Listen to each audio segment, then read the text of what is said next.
Բարի երեկո, ուղիղ եթերում ազատության լրատվական կենտրոնն է, այսօր ծրագրում առաջարկում ենք։ Հայաստանի զինված ուժերի գլխավոր շտաբի պետը սահմանային իրադրությունը գնահատում է հարաբերական կայուն, Ասրյանի խոսքով դրանք թիրախային չեն։ Բայց փաստն այն է, որ մենք դրան ուշադրություն չենք դարձնում, շարունակում ենք մեր բնականոն ծառայությունը։ Նիկոլ Փաշինյանը արդեն մեկ շաբաթ է օրը սկսում է Սաղմոսով եւ հոգեվորականների կուսակրոնության ուխտին առնչվող գրառումներով։ Դրանց առթիվ արդեն պաշտոնական բողոք կա։ Հայաստանի եւ Ադրբեջանի անհետ կորածների հարցերով զբաղվող հանձնաժողովների ներկայացուցիչներն են երկրորդ անգամ հանդիպել։ Պատերազմից հետո իրենց հարազատներին փնտրող մարդիկ միայն մամուլից են իմացել այս մասին։ Մեծ հաճույքով կուզենք հանդիպենք, բայց մենք էլ մեր հարցեր ունենք տալու։ Նիկոլ Փաշինյանը այսօր բյուջեի կատարողականը ներկայացնելիս պնդեց, որ մարդիկ հիմա ավելի լավ են ապրում, քան մինչև հեղափոխությունը։ Արդյոք համամիտ են բնակիչները վարչապետի հետ։ Ինչ ասեմ, իրանք իրանցով են չափում մեզ, չէ։ Սամվել Շահրամանյանը այսօր հարձակվել է 2023 թվականի ադրբեջանական հարձակման հանգամանքների քննության շրջանակներում։ Արցախի վերջին նախագահը վկայի կարգավիճակ ունի։ Վրաստանում փակվում է 2005 թվականից գործող ՆԱՏՕ-ի եւ Եվրամիության տեղեկատվական կենտրոնը։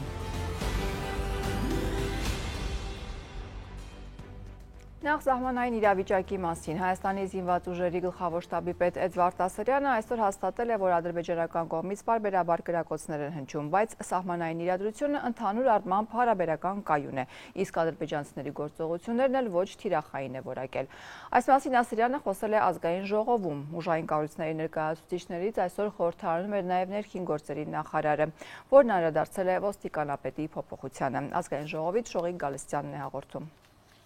Խորհրդարանում այսօր մեկնարկեց 2024 թվականի բյուջեի կատարողականի հաշվետվության քննարկումը, այստեղ էր առավոտյան վարչապետը, հետո նաև իրավապահ եւ ուժային կառույցի ներկայացուցիչները, զինված ուժերի գլխավոր շտաբի պետը պատասխանեց լրագրողների մի քանի հարցերին եւ անդրադարձավ սահմանին տիրող իրավիճակին։ Ես հիշեցնեմ, Սյունիքի մի քանի գյուղերում 2 ամիս է կրակոցներ են հնչում։ Սահմանային իրադրությունը ես գնահատում եմ հարաբերական կայուն, այո, կրակոցներ հնչել են, հնչում են, բայց դրանք նպատակային չեն, թիրախային չեն, այն կրակոցները, որոնք կոնկրետ թիրախավորում են, դրա մասով մեր պաշտոնական լրահոսը գերատեսչության ինքը տեղեկատվություն տալիս։ Միանշանակ ադրբեջանական կողմը կպատճառաբանի, որ ինքը չէ, բայց իրականում իրենք են, այո, իսկ նպատակները, որ տալիս եք նպատակներ, ու առաջին կրակող կողմը ավելի լավ կիմանա իր նպատակները, իսկ մեր գնահատականով նպատակները միանշանակ, եթե հակառակ կողմից կրակոցներ են արձակում, դրանք եւ մեր զինծառայողների վրա հոգեբանական ճնշում գործադրելու, սահմանային բնակության վրա նույնպես ճնշում գործադրելու, բայց փաստն այն է, որ մենք դրան ուշադրություն չենք դարձնում, շարունակում ենք մեր բնականոն ծառայությունը եւ իրադրություն հարաբերական ուշադրություն չենք դարձնում, դա չի նշանակում, որ Հայաստանի զինված ուժերը չեն շարունակում իրենց արժեվ դրված խնդրի կատարումը, մենք շարունակում ենք հետախուզության վարումը ուժերով եւ միջոցներով եւ սահմանային խորություններում հակառակորդի կողմից ոչ մի նմանատիպ սադրիչ քաղաքականության գործողություններ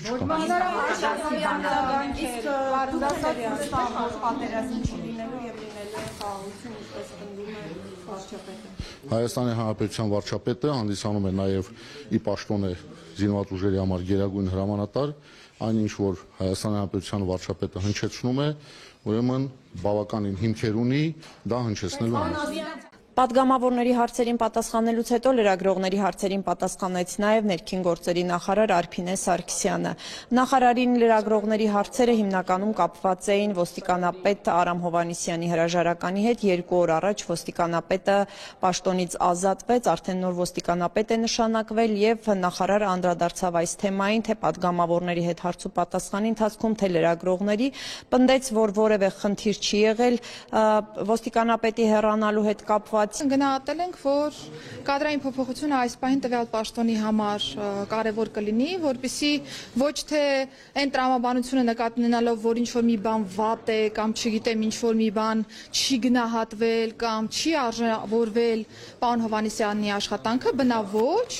այլ հակառակ տրամաբանությունն է եղել, որ որոշակի ժամանակահատված հետո պաշտոնատար անձի փոփոխությունը կարող է դրական փոփոխություն նաև բերել որոշակի մոտեցումների հարցում, նոր շունչ հաղորդել աշխատանքներին։ Նախարարը անդրադարձավ նաև արդեն նորանշանակ ոստիկանապետ Ղազարյանի վերաբերյալ մամուլում եղած տեղեկություններին։ Ես նշեմ, որ նրա նշանակումից հետո մամուլում տեղեկություններ եղան, որ նա կապ ունի քրեական հեղինակություններից մեկի հետ, նախարարը ըստ էության այս հանգամանքը չհերքեց։ Ազգակցական կապի մասով չեմ հերքելու, ես ուզում եմ շեշտել, որ անկախ ազգակցական կապերից պարոն Ղազարյանը ունի մարդկային այն արժեհամակարգը, այն փորձառությունը, որը նաև ոստիկանությունը մանցել է, որը որ թույլ կտա նրան արդեն անկաշկանդ ոստիկանապետի պաշտոնում իրականացնել այն բոլոր լիազորությունները, որոնք վերապահված են ոստիկանապետին եւ ակնկալվում է թե ին կողմից, թե կառավարության կողմից ոստիկանության բարեփոխումների շրջանակներում։ Բյուջեի կատարողականի քննարկումը ազգային ժողովում կշարունակվի առաջիկա օրերին, վաղը արդեն падգամավորների հարցերին կպատասխանի եւ 2024 թվականի տարեկան հաշվետվությունը կներկայացնի արտաքին գործերի նախարար Արարատ Միրզոյանը, նաև էկոնոմիկայի նախարար Գևորգ Պապոյանը։ Անհետ կորածների հարցով զբաղվող Հայաստանի եւ Ադրբեջանի հանձնաժողովների ներկայացուցիչներն են երկրորդ անգամ հանդիպել։ Հայաստանի ազգային անվտանգության ծառայության տնօրեն այսօր այդ հանդիպման մասին որոշ մանրամասներ է փոխանցել լրագրողներին։ Անհետ կորածների հարազատները սակայն ադրբեջանական կողմի հետ Երևանի շփումների մասին իմացել են մամուլի հրապարակումներից։ Պաշտոնական տվյալներով 90-ականների սկզբից անհետ կորած է համարվում 993 հայ, 44-օրյա պատերազմից հետո անհետ կորել է շուրջ 200 հայ զինվոր։ Անհետ կորածների հարազատները մամուլից են իմացել, որ Հայաստանի եւ Ադրբեջանի անհետ կորածների հարցերով զբաղվող հանձնաժողովները երկրորդ հանդիպումն են անցկացրել։ Արդեն երկրորդ հանդիպումն է սա, եւ հանդիպման ժամանակ քննարկվել է անհետ կորածների ճակատագիրը, հնարավոր գործողական աշխատանքներ, նմանատիպ բնույթի, նաև նախնական պայմանություն արձակվել, որպեսզի այդ աշխատանքները շարունակական կլինեն։ Հայ-ադրբեջանական հանդիպման մասին այսօր առավոտյան տեղեկացրեց ազգային անվտանգության ծառայությունը առանց հստակեցնելու օրն ու վայրը։ Ազգային անվտանգության ծառայության տնօրեն Արմեն Աբազյանը, որ նաև այս հանձնաժողովի նախագահն է, դրական է գնահատում հանդիպումը։ Նա օրվա վերջում խորհրդարանում լրագրողներին ասաց, անդրադարձել են հակամարտության ընթացքում անհետ կորած անձանց ճակատագրի հստակեցման, տեղեկատվության փոխանակման հարցերին, ինչպես նաև որոնողական աշխատանքների կազմակերպման եւ համակարգման հնարավորություններին։ Հայտնեց նաև, որ կա նախնական պայմանավորվածություն համատեղ որոնողական աշխատանքներ սկսել, երբ հակագծերը չբացեց։ Ադրբեջանում պահվող գերիների վերադարձի վերաբերյալ էլ ասաց. Հիմա ես չեմ կարող ասել արդյունք ունենանք վաղվա 5 օր հետո, թե մի ամիս հետո, թե մի տարի հետո, բայց արդյունք ունենալու ուղղությամբ համոզված եմ, որ մեր կողմից ամեն ինչ արվում է։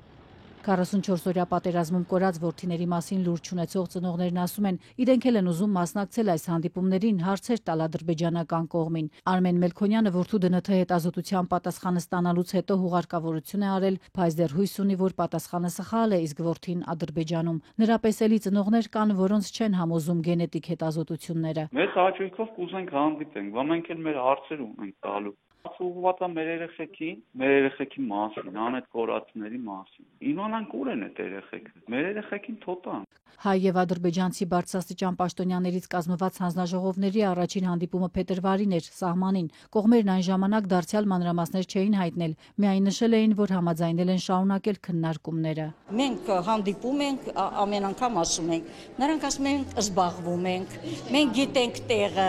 զոհվածների տեղը մենք գիտենք։ Սամարա Գրիգորյանը որդուն սպասում է արդեն 33 տարի։ Վրեժն անհետ կորել է Արցախյան առաջին պատերազմի ժամանակ։ Շրջափակման մեջ է հայտնվել Արցախում։ Ու միացավ Արաբուջոկադին ու ճակատագիրը այդպես դաժան գտնվեց 20 տարեկանում միջև։ Դա 1992 թվականի հունիսի 29-ն էր, որտեղ 79 տղաներ անհայտ ճակատագրով մնացին։ Հայկական կողմի պաշտոնական տվյալներով Արցախյան երկու պատերազմների հետևանքով անհետ կորած է համարվում շուրջ 1200 մարդ, Ադրբեջանը 4000 թիվն է նշում, մինչդեռ Երևանը այդ տվյալը կասկածի տակ է դնում։ Չնայած երկարուձիգ տարիներին Արցախյան պատերազմների ժամանակ անհետ կորածների հարազատների հույսը չի մարում, 3 տասնամյակ որդուն սրտում ու հիշողության մեջ պահած մայրը հայ-ադրբեջանական համատեղ հանձնաժողովից մի պահանջ ունի՝ ազատել այս տանջող անորոշությունից։ Մենք պայքարել ենք 33 տարի շարունակ, որ գոնե տեղումներ անեն, մեր տղաների դիերը բերեն։ Ես չեմ ասում, իմը կլինի նրանը, ես գիտեմ իմ տղասել է իրանց է տեղը։ Եղբայրական գերեզման անենք, մենք հանգստանանք։ Մեր տղաները ճիշտ է, նրանք հուղարկավորել են այդ զոհերին, բայց մենք ինքներս ուզում ենք, որպեսզի հուղարկավորեն եռաբլուրում, բայց այդպես էլ մենք պատասխանը չենք ստանում։ Չենք ստանում, որովհետև ցավը իրանցը չի, ցավը մերն է, մայրն է զգում այդ ցավը։ Սայլը տեղից չի շարժվում, տարիներ են անցնում։ Մենք չունենք այդ ժամանակը, մեր երեխաները չունեն այդ ժամանակը։ Տարիներ են անցնում։ Ժամանակի կորուստ ենք մենք միշտ ունենում։ Հասկանում եք, ամեն ինչը դանդաղ է առաջ ընթանում։ Տես 90-ականների հետ էիք, չէ՞ խոսում նոր։ Այ ես նայում եմ իրենց ու սարսափում եմ, որ մենք էլ չընկնենք իրենց օրը, հասկանում եք։ 44-օրյա պատերազմում անհետ կորած զինվորի մայրը Արմինե Ներսիսյանը չի ուզում բարձր ասել որդու անունը, որ սահմանից այն կողմ չվնասեն։ 2020 թվականին տղան հադրութում էր, հոր հետ հեռախոսով խոսելիս ասել է, որ շրջափակման մեջ է, հետո նրա հետ կապը կորել է։ Մեզ շրջափակել են, շատ վատ վիճակ կան, նույնիսկ հայրն ասում է, մոտդ մի հատ կպահես, որ գերի չընկնես, բայց Ուրալները տրաքացնում են, ինքը փրկվում է, ընկերներից մի քանիսը այրվում են մեքենայի մեջ, բայց ինքը ողջ է մնում։ Եթե Ադրբեջանի հետ խաղաղության փաստաթուղթ են կնքելու, գոնե պայմանով կնքեն, նկատում է որդուն սպասող մայրը։ Համաձայնության կան, որ եթե հետ վերադարձնեք գերիներին, ու այլ պահվող անձանց, այդ ժամանակ նոր տան այդ խաղաղության պայմանագիրը։ Հայտնի է սակայն, որ գերիների մասին կետ հայ-ադրբեջանական խաղաղության պայմանագրում չկա, իսկ անհետ կորածների մասին ոչինչ հայտնի չէ։ Գոնե ինչ-որ բանի դիմաց հասկանում եք, մենք միայն տալիս ենք, բայց ոչինչ դրա դիմաց չենք վերցնում։ Այս երկու մայրերը, մեկը երիտասարդ, մեկն արդեն տարեց, նույն անորոշության մեջ սպասում են պատերազմից չվերադարձած որդիներին։ Փաշինյան եկեղեցի մոտ 7 օր շարունակվող խարճակատումը չի դադարում։ Վարչապետը արդեն 1 շաբաթ է օրը սկսում է սաղմոսով և հոգևորականների կուսակրոնության ուխտին առնչվող գրառումներով։ Այսօր հայտնի դարձավ, որ վարչապետի հոյախառն գրառումների առթիվ պաշտոնական բողոք կա, ուղղված կոռուպցիայի կանխարգելման հանձնաժողով։ Հայաստանի վարչապետի թեժ ստատուս կասկածները հոգևոր վերնախավի վարք ու բարքի վերաբերյալ հնարավոր է դառնան կոռուպցիայի կանխարգելման հանձնաժողովի քննարկման թեմա։ Փաստաբան Արա Զոհրաբյանն է բողոք ուղարկել, դրանում ներառել Փաշինյանի 11 ստատուսները, հիմնավորել, որ երկրի առաջին դեմքն իր վարքագծով, բառապաշարով օրենք է խախտում։ Արձակում էր գործել հայաստանյան առաքելական սուբյեկտի հոգևոր ներկայացների նկատմամբ և օգտագործել էր նաև ոչ նորմատիվային բառապաշար, ավելի ճիշտ լկտի բառապաշար։ Ըստ Զոհրաբյանի, Փաշինյանը հանրային ծառայության մասին օրենքի 3 հոդվածներ է խախտել։ Կոռուպցիայի կանխարգելման հանձնաժողովի սահմանած վարքագծի կանոնագրքի 6 կետերի պահանջներ։ Այդ կետերից մեկով, օրինակ, հանրային պաշտոն զբաղեցնողը պիտի գրական հայերենով խոսի և ոչ ժարգոնով կամ ոչ նորմատիվային բառապաշարով։ Վարչապետի ստատուսներից մեկում հայհոյախոսությունը։ Այդ կանոնների համաձայն էլ նույն Նիկոլ Փաշինյանը պարտավոր է իրեն դրսևորել, այսպես ասեմ, բարեկիրթ եւ հարգալից, սիրալիր, նպանեկատ, զսպված, ինչ ասում եմ, ուղիղ դրա հակառակն են արել։ Փաստաբանը բողոքը 3 է ներկայացրել։ Զոհրաբյանը ենթադրում է մի քանի օրից կստանա պատասխան գործը վարույթ ընդունելու մասին։ 90-օրյա ժամկետում հանձնաժողովը եզրակացություն կտա։ Նիկոլ Փաշինյանի լիազորությունների դադարեցման հարց բնականաբար չի կարող ծագել։ Եթե հանձնաժողովում եզրակացնեն, որ նա սրբազաններին ուղղված որակումներով օրենք է խախտել, տուգանք էլ նախատեսված չէ։ Հանձնաժողովը այստեղ միայն կարող է ընդունել եզրակացություն, արձանագրելով այդ խախտումները և հրապարակել իր կայքում։ Փաստաբանը կարծում է, սա էլ քիչ չէ, ի վերջո վարչապետի վարքագիծը պաշտոնական արձագանքի կարժանանա։ Մինչև կոռուպցիայի կանխարգելման հանձնաժողովը կքննի այս բողոքը, կուսակրոնության ուխտը շարունակում է չոքած մնալ Նիկոլ Փաշինյանի ֆեյսբուքյան էջում։ 6-րդ օրն է հանրությունն նորն սկսում է այս թեմայով նրա ստատուսներին բախվելով։ Այսօր էլ վարչապետն արձագանքել էր Միքայել Սրբազանի այն հայտարարությանը, թե ձեզ ինչ, թե կուսակրոնը խախտել է ուխտը, չի խախտել, ձեզ չի վերաբերվում։ Որպես հայ առաքելական եկեղեցու հավատարիմ հետևորդ, ով խոնարհվում է եկեղեցու առաջ, որպես մարդ, ով հավատում ու երկրպագում է Հիսուս Քրիստոսին, ասում եմ. հայ առաքելական եկեղեցին մեր հոգու տունն է, իսկ դուք պղծում եք այդ տունը կուսակրոնության ուխտը խախտելով, բայց ոչ միայն դրանով։ Կուսակրոնության ուխտը խախտած հոգևորականները չեն կարող շարունակել իրենց հոգևոր ծառայությունը։ Նրանք պետք է ազատեն մեր հոգու տունը։ Իդեպ հոգու տները, եկեղեցիները վարչապետ Փաշինյանն այսօր նույնպես ճուլանների է նմանեցրել։ Բյուջեի կատարողականի քննարկման ժամանակ խորհրդարանում խոսել է պատմամշակութային հուշարձանների խնամքի մասին։ Հոգևոր կյանքի հաղորդակցություն, սա բյուջեի ծախսային տող է։ Պետք է կառավարությունը խստիվ վերահսկողություն սահմանի, որպեսզի, ինչպես արդեն առիթ ունեցել եմ ասելու, ոմանք այդ պատմամշակութային հուշարձանները չուլան չդարձնեն, որովհետև ելի եմ ասում, դա վիրավորում է մարդկանց հոգևոր զգացումները։ Այսօր լրագրողները չեն հաջողել հարցեր ուղղել վարչապետին, թիմակիցներից էկոնոմիկայի նախարար ու քաղաքացիական պայմանագրի փոխնախագահ Գևորգ Պապոյանն է երեկ երեկոյան կուսակցական հավաքից հետո զարգացրել թեման։ Նա առաջարկել է հայհոյանքի վրա չկենտրոնանալ։ Ենթադրում եմ հետևյալ արտահայտության մասին է խոսքը, Սրբազան, ինչու ես քեռակնոջը դոմփում։ Հիմա գիտեք, դուք կենտրոնացել եք այդ բառի վրա, ես կարծում եմ այդ երևույթը ավելի մտահոգիչ երևույթ է եւ երևույթն է իրականում մտահոգիչ։ Պապոյանն ինքն էլ խիստ մտահոգված է, ասաց, որպես եկեղեցու հավատավոր հետևորդ շատ է ուզում իմանալ, սրբազանները, կաթողիկոսը, կուսակրոնության ուխտը պահում են, թե չէ։ Էկոնոմիկայի նախարարին այս հարցը եւ հետաքրքրում է եւ հուզում, այդպես ասաց։ Իրենք ոչ չէ են ասում, ոչ հայ են ասում, ինչը ամրապնդում է այն կարծիքը, որ այնուամենայնիվ հայ է, այսինքն իրանցից շատերը ունեն երեխաներ։ Ինչու են եկեղեցու իշխանական հավատավորները հիմա հիշել այս հարցը։ Իրենք ասում են, դա կարևոր չէ, պատասխանեք հարցին, ձեր կյանքում կանայք, երեխաներ կան, թե ոչ։ Փաստաբան Արա Զոհրաբյանն այլ բացատրություն ունի։ Նա փորձում է հիմա այս արհեստական օրակարգի միջոցով նախ բոլորի շեղել հիմնական խնդիրներից եւ թույլատնել այն կառույցի դիրքերը եւ հեղինակությունը հասարակության մոտ, որը կարող է իրեն խանգարել։ Որտեվ այդ կառույցը նաև ըստ էության քննադատել է իրեն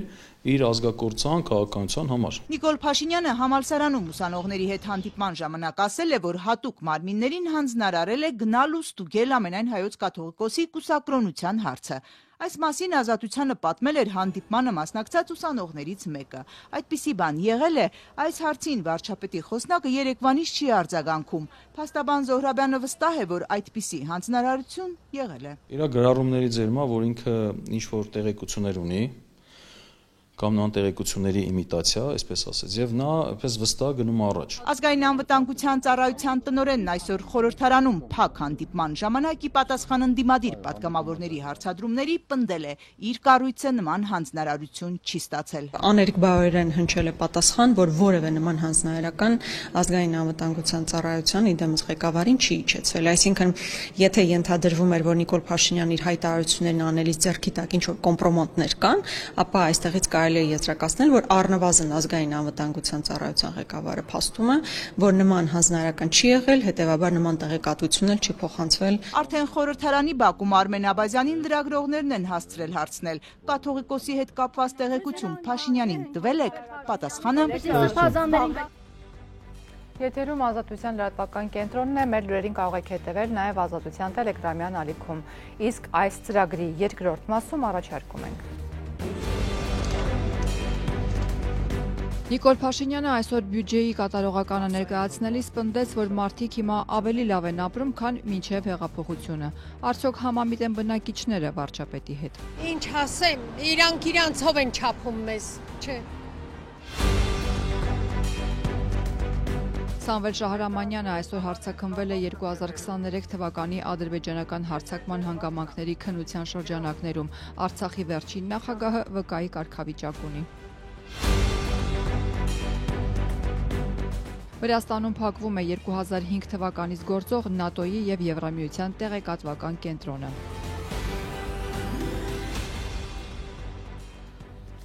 Նիկոլ Փաշինյանը այսօր ազգային ժողովում մասնակցում էր 2024 թվականի բյուջեի կատարողականի քննարկումներին։ Օգտվելով առիթից վարչապետը սկսեց ուղիղ համեմատականներ տանել 4 թվերի եւ երջանկության փիլիսոփայության միջև։ Պնդեց, որ իր պաշտոնավարման 7 տարում աշխատավարձի 75% աճ է արձանագրվել։ Կառավարության ղեկավարը սակայն շրջանցեց ահագնացող գնաճը, գործազրկության ծավալների ընդլայնումը, աղքատության պահպանվող բարձր ցուցանիշները։ Շարքային հայաստանցիները սակայն այդ ամենի մասին հիշում են։ Հուսահատությունից երջանկության բյուջե, որը մեր երկրի ընտանեկան բյուջեն է։ 13 անգամ բյուջեի կատարողականի քննարկմանը մասնակցած վարչապետ Նիկոլ Փաշինյանը անդիմադիր դաշտից իշխանության անցնելով այսպես որակեց երկրի գլխավոր ֆինանսական փաստաթղթի անցած ճանապարհը։ Պետբյուջեն միայն թվերի հավաքածու չէ, այլ ռազմավարություն, որի հետևում կանգնած է տեսլականը։ Հայաստանի քաղաքացիների երջանկությունը, Հայաստանի Հանրապետության պետական բյուջեի ծախսային հոդվածների որոշակի ուղղություն է եւ որոշակի տրամաբանություն է։ Փորձեմ հիմնավորել, ասացի, որ մարդը երջանիկ է, երբ որ ազատ է։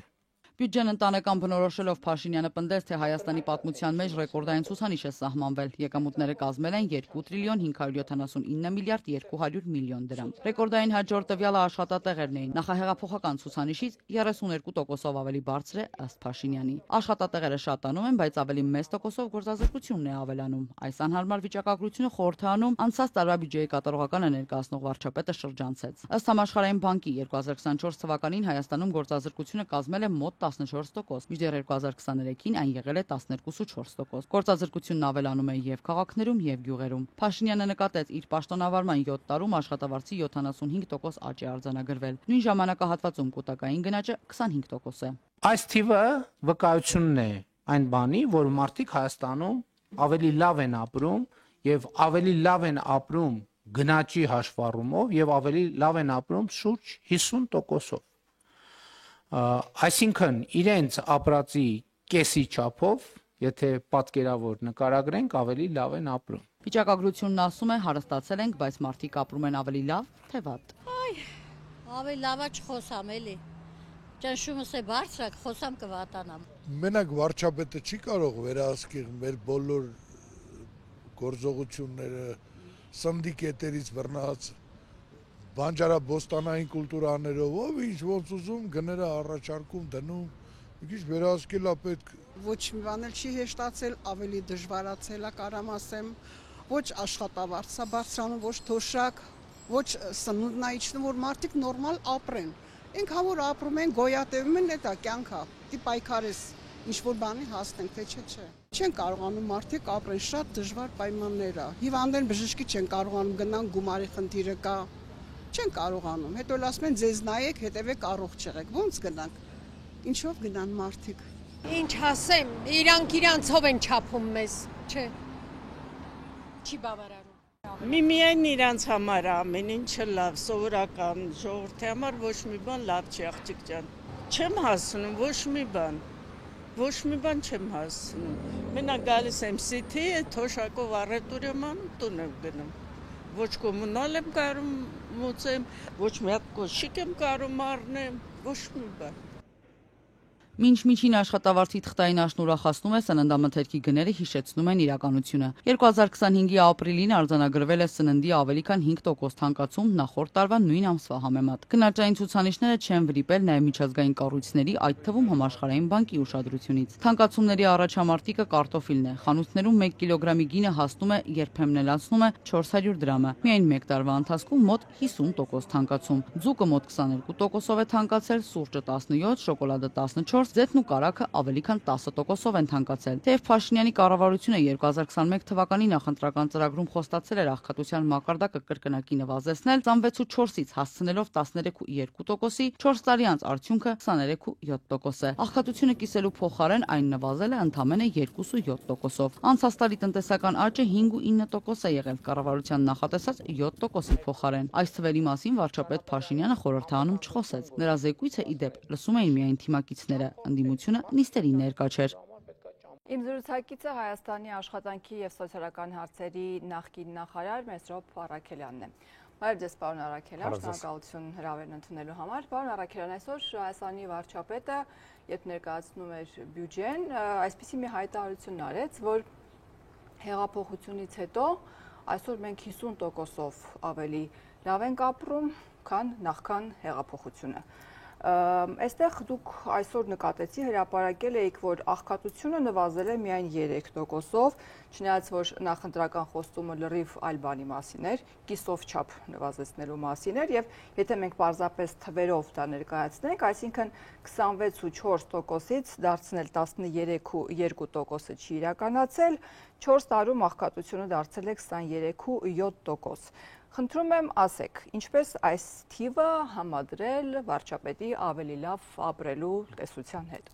Նախ անդրադառնանք այդ հաշվարկին, խոսքը վերաբերում է նրան, որ 18 թվականի համեմատ միջին աշխատավարձը ավելացել է մոտ 75%-ով, դրանից հանած մոտ 25% գնաճ է, այսինքն 50%-ով միջին աշխատավարձը ավելացել է։ Հիմա վիճակագրությունը այո փաստում է այդ 50%-ով աշխատավարձի աճը, բայց քանի որ եւ Նիկոլ Փաշինյանը եւ իր թիմը մաթեմատիկական գիտելիքներից կաղում է եւ շատ հաճախ նման տարական պրոցեսներին այլ մեկնաբանություն են տալիս, բայց մաթեմատիկան ճշգրիտ գիտություն է եւ այստեղ ամեն ինչ ճշգրիտ է։ Ինչ է տեղի ունենում։ Ինչ է նշանակում 50%-ով աճ, այսինքն բոլորի աշխատավարձը տարբեր չափ աճում է, միջինը եթե հաշվում ենք, ստացվում է 50%։ Հիմա ինչ է տեղի ունեցել։ Մոտավորապես 50% աշխատող մարդկանց աշխատավարձը բարձրացել է մինչև 25%-ով, այսինքն բավականին քիչ, եւս 20%-ի, այսինքն ընդհանուր 70%-ի աշխատավարձը 50%-ից քիչ է բարձրացել, այսինքն ընդամենը 30%-ի աշխատավարձն է բարձրացել 50% եւ ավելի, այսինքն եթե այդ Նիկոլ Փաշինյանի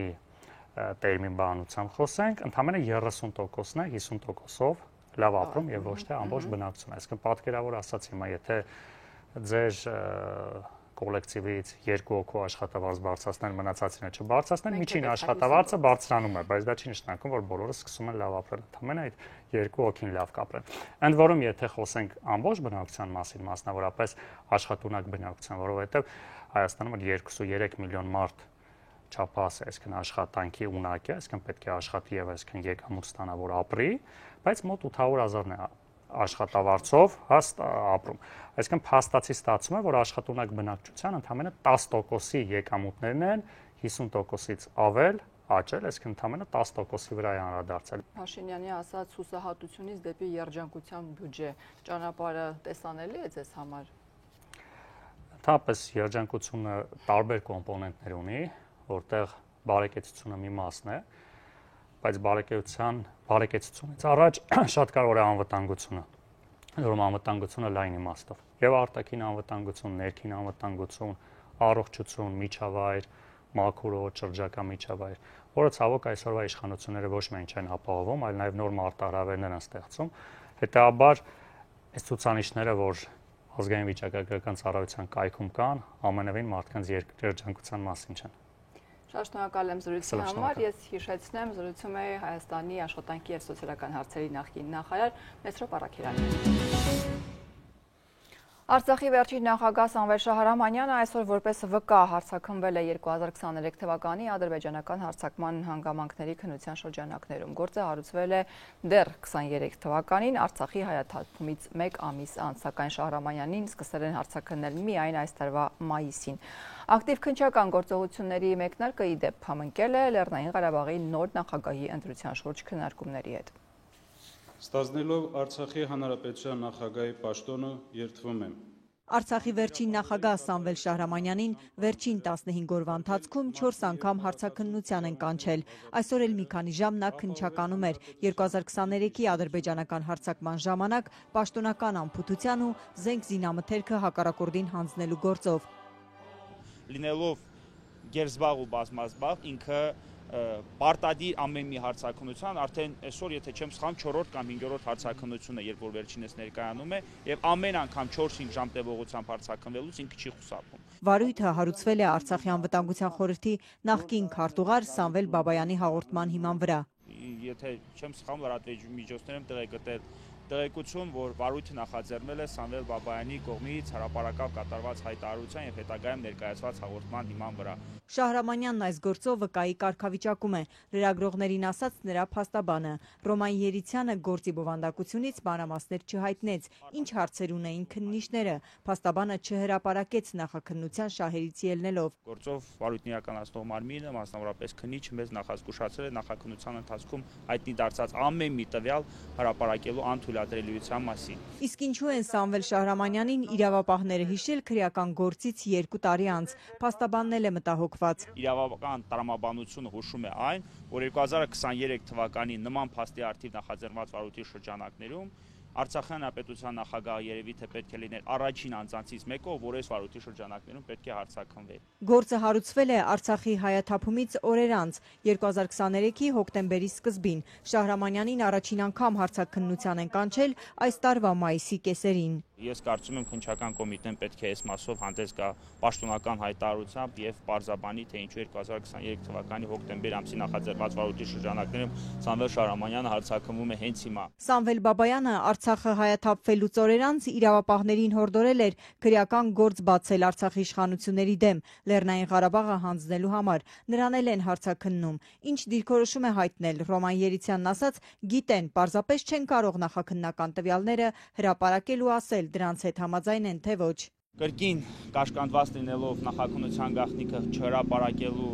դիրքորոշմամբ կամ տրված ստորագրությամբ ես կրկին չեմ կարող այդ տվյալները մեջ բերել։ Արդյոք Շահրամանյանին կոնկրետ այս գործով ինտենսիվ քննչական հրավիրելը կապ ունի սպասվող նախագահական ընտրությունների հետ, քաղաքական մոտիվներ տեսնում է։ Այս հարցաքննության ինտենսիվությունը կայանում է գործի բարդությամբ եւ գործի ծավալով։ Արցախի նախագահի լիազորություններն անցած ամիս ավարտվել են, պատգամավորները պատրաստվում են ընտրությունների։ Արցախցի պատգամավորների խոսքերից տպավորություն է, որ կարծես նրա տեխնացության շուրջ համաձայնություն կա։ Այս պահի դրությամբ դեռևս ընտրված նախագահ չկա, իմ տեղեկություններով ազգային ժողովը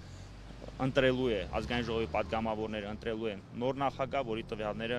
շուտով կհրապարակվեն։ Վարչապետ Փաշինյանը կոնկրետ այս ընտրությունից դեռ չի խոսել, բայց Արցախի վտարանդի կառավարության մասին իր բացասական կարծիքը հայտնել է դեռ 1 տարի առաջ։ Եթե որևէ մեկը Հայաստանի Հանրապետությունում իրեն նույնականացնում է որպես կառավարություն, դա Հայաստանի ազգային անվտանգության խնդիր է։ Սա միակ վարույթը չէ, որով հարցաքննել են Սամվել Շահրամանյանին, մի քանի այլ վարույթով էլ են կանչել, մեկ քրեական գործով էլ, որը չի առնչվում ուղիղ նրան, նրա մեքենան են առգրավել։ 1 տարի առաջ Արցախի ներկայացուցչության դռները կոտրելով իրավապահները տարան Շահրամանյանին սպասարկող մեքենան, խուզարկելու ու քննչական գործողություններ կատարելու հիմնավորմամբ։ 1 տարի անց նրա մեքենան չէ վերադարձրել։ Շահրամանյանին ծառայողական մեքենայից զրկելը փաստաբանի կարծիքով քաղաքական հաշվեհարդար էր։ Ընդամենը Հայաստանի Հանրապետությունը իդեմս քննչական կոմիտեին նպատակ է ունեցել Արցախյան հանրապետության նախագահին զրկել իրեն սպասարկող ավտոմեքենայից։ Պաշտոնական անփութության ու զենք զինամթերքը հակառակորդին թողնելու քրեական գործով մեղադրյալներ չկան։ Ռոման Երիցյանը չի բացառում, որ հետագայում Շահրամանյանին մեղադրանք առաջադրեն։ Ասաց այդ պատճառով էլ նա հարցաքննության է ներկայանում փաստաբանի հետ։ Արցախի վերջին նախագահի հարցաքննությունը կշարունակվի հունիսի 6-ին։ Միջազգային լրահոսից Ռուսաստանի դեմ Միացյալ Նահանգների նոր պատժամիջոցների փաթեթը պատրաստ է եւ սպասում է հաստատման, հայտնել է Ուկրաինայի հարցերով Միացյալ Նահանգների նախագահի հատուկ բանագնացը։ Ըստ նրա, նախատեսվում է 500% մաքսատուրք սահմանել ռուսական գազ եւ նավթ գնող երկրների համար։ Ուկրաինայի նախագահը երեկոյան ուղերձում ասել է, որ Ռուսաստանը ամեն օր ապացուցում է, որ մտադիր չէ հրադադար հաստատել, հետեւաբար պետք է զգա դրա կործանարար հետևանքները թե պատժամիջոցների, թե Ուկրաինայի պատասխան գործողությունների միջոցով։ Ու մինչ Զելենսկին առաջարկում է նոր պատժամիջոցներ կիրառել, Մեծ Բրիտանիան հայտարարել է, որ այս տարի 350 միլիոն ֆունտ ստերլինգ ներդրում կանի, որպեսզի 10 անգամ ավելացնի Ուկրաինային տրամադրվող անօդաչուների թիվը։ Այս ընթացքում ռուսական զինուժը անօդաչուներով հարվածել է Սումիում գտնվող կենսաէթանոլի գործարանի Օդեսային, որտեղ վնասվել են քաղաքացիական ենթակառուցվածքներ, բնակելի շենքեր։ Հրթիռով էլ հարվածել են Խարկովում գտնվող քաղաքացիական ձեռնարկության ռուսական անօդաչուների հարվածից Խերսոնում 2 վիրավոր կա, ևս մեկը վիրավորվել է Կուրսկում։ Վրաստանում փակվում է 2005 թվականից գործող ՆԱՏՕ-ի եւ Եվրամիության տեղեկատվական կենտրոնը։ Կառույցը մի խումբ աշխատակիցների հայտարարել է, որ համապատասխան ծանուցում են ստացել իրենց ղեկավարությունից։ Ազատություն ռադիոկայանի վերացական ծառայության հարցմանի պատասխան Վրաստանի արտգործնախարարությունը հաստատել է լուրը, հավելելով, որ վերակազմակերպման արդյունքում կենտրոնը կմիավորվի նախարարության հետ։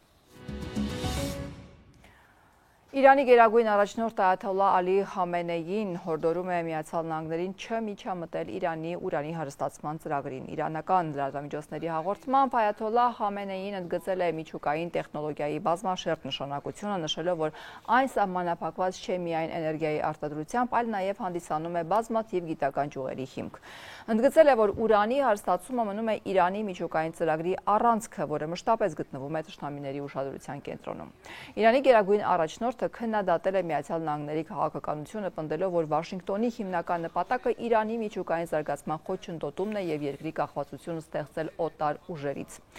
Այաթոլլահ Խամենեին կտրականապես մերժել է նման ճնշումական մեթոդները, հաստատելով, որ Միացյալ Նահանգները անկարող է կասեցնել Իրանի միջուկային առաջընթացը։ Իրանն ու Միացյալ Նահանգները մայիսին բանակցությունների 5 փուլ են անցել Իրանի միջուկային ծրագրի շուրջ համաձայնության հասնելու համար։ Թուրքիայի ոստիկանությունը այսօր վաղ առավոտյան ևս 5 ընդդիմադիր քաղաքապետի է ձերբակալել։ Հաղորդվում է նաև ընդդիմադիր ժողովրդահանրապետական կուսակցության 17 այլ ներկայացուցիչների բերմանի ենթարկելու մասին, որոնք ըստ պաշտոնական աղբյուրների անցնում են կոռուպցիոն գործերով։ Ֆրանս պրես գործակալության փոխանցմամբ ընդդիմադիր ուժի բանտարկված քաղաքապետերի ընդհանուր թիվը այսպիսով հասել է 9-ի, նրանց թվում Ստամբուլի քաղաքապետ Էքրեմ Իմամօղլուն, որ նախագահ Ռեջեփ Թայիփ Էրդողանի գլխավոր քաղաքական մրցակիցն է։ Մարտ ամսին Իմամօղլուի ձերբակալությունը Թուրքիայում հանգեցրել է վերջին տասնամյակի ամենազանգվածային բողոքի ցույցերի։ Թուրքիայի խոշորագույն քաղաքի արդեն նախկին ղեկավարը մեղադրվում է կոռուպցիայի եւ ահաբեկչական խմբավորմանը աջակցելու մեջ։ Իմամօղլուն հերքում է բոլոր մեղադրանքները։ Շարունակեք հետևել լուրերին, այցելելով ազատություն.am կայքեջը եւ մեր սոցիալական հարթակներ։ Այսօրվա համար այսքանն էինք նախատեսել, հաջողություն։